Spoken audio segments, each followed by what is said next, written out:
Hello guys, it's Olivia here, and today I am going to talk about my new story called Above the Cloud. I write my stories in English and they are for free because I want people from all around the world to have the access to them and to be able to understand them.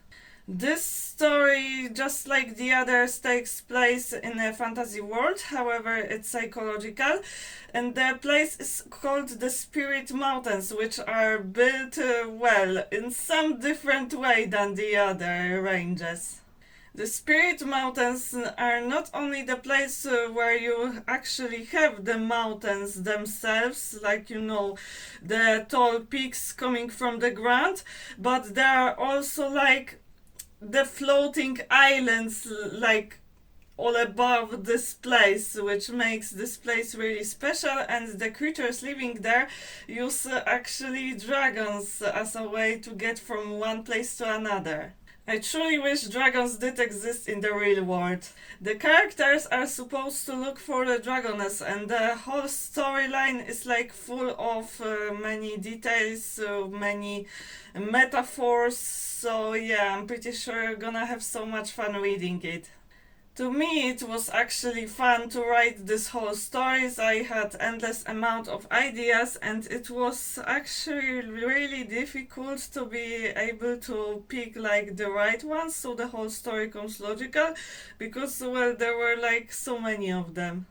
In this story, I did truly focus not only on the description but also on the actions. Like, there are many creatures which the dreams meet on their way, including the Midday Lady, and it was a little bit based on the Slavic culture. However, for example, to create the floating islands, I was inspired by the Avatar movie. Also, what I've noticed is that in some games which take place in the fantasy world, dragons are shown as the really mean creatures. In my opinion, they aren't really. Dragons can actually be good, however, harpies are the worst creatures I've ever met. So yeah, it's the 10th part of my psychological saga, which once again takes place in the fantasy world, but like the whole story contains many details about the mental health. And I really like the idea that I can be able to share my psychological knowledge for the people who, for example, don't have the money to have access to the psychological care, so they can learn a little bit about the mental health.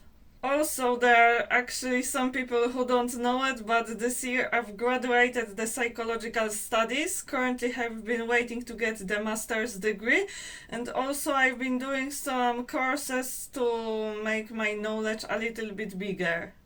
So yeah, I invite you guys to read this story. I'm pretty sure you're gonna have so much fun, and well, I wish you a nice day and bye!